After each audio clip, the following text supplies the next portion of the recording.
कोविड-19 के बाद चीन से एक और वायरस भारत में दस्तक दे चुका है। इस वायरस का नाम है ह्यूमन मेटान्यूमोवायरस, जिसे एचएमपीवी के नाम से लोग जानते हैं। ह्यूमन मेटान्यूमोवायरस एचएमपीवी कोई नया नहीं है, लेकिन कोविड-19 के बाद जिस तरह के हालात पैदा हुए उसे लेकर सतर्कता बरतना जरूरी है। ये वायरस आमतौर पर सर्दियों और ठंडे मौसम में होता है। भारत में अब तक इसके 4 मामले सामने आ चुके हैं। आईसीएमआर ने अपनी रूटीन सर्विलांस के जरिए कर्नाटक में ह्यूमन मेटान्यूमोवायरस एचएमपीवी के 2 मामलों की पुष्टि की है। वहीं एक मामला गुजरात से भी सामने आया है।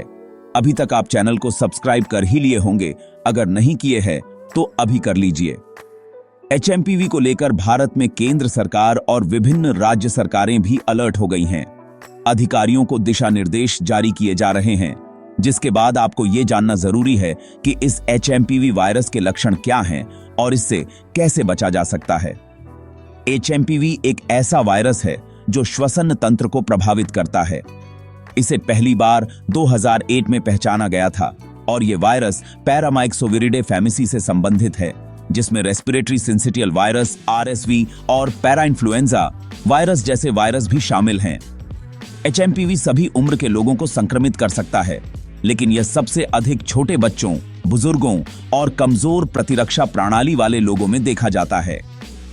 एचएमपीवी दूसरे सांस संबंधी वायरस के साथ कई कॉम्प्लिकेशन पैदा कर सकता है, खासतौर से ऊपरी और निचले श्वसन मार्ग में संक्रमण पैदा कर सकता है।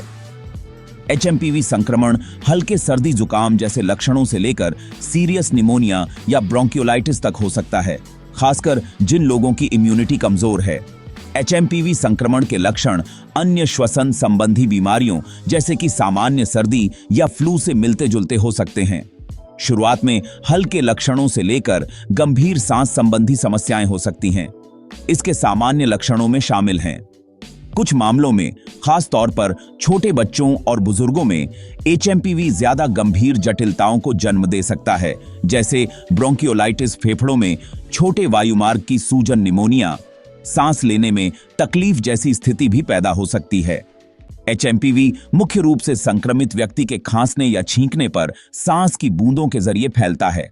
अगर आप इन्फेक्टेड एरिया में जाते हैं और उसके संपर्क में आते हैं जहां वायरस थोड़े समय के लिए जीवित रह सकता है, तो आप संक्रमित हो सकते हैं। वायरस सर्दियों और वसंत के महीनों के दौरान सबसे अधिक सक्रिय होता है, ठीक वैसे ही जैसे आरएसवी जैसे दूसरे सांस संबंधी वायरस एक्टिव होते हैं। कोविड-19 की तरह एचएमपीवी से संक्रमित लोग आमतौर पर लक्षणों की शुरुआत से 1 से 2 सप्ताह की अवधि के लिए संक्रामक होते हैं। हालांकि वे लंबे समय तक वायरस फैलाना जारी रख सकते हैं, खासकर अगर उनकी प्रतिरक्षा प्रणाली कमजोर हो। एचएमपीवी संक्रमण के बारे में आमतौर पर क्लिनिकल जांच और लैब टेस्टिंग से पता लगाया जा सकता है। हालांकि इसके लक्षण अन्य सांस संबंधी संक्रमणों के जैसे हो सकते हैं।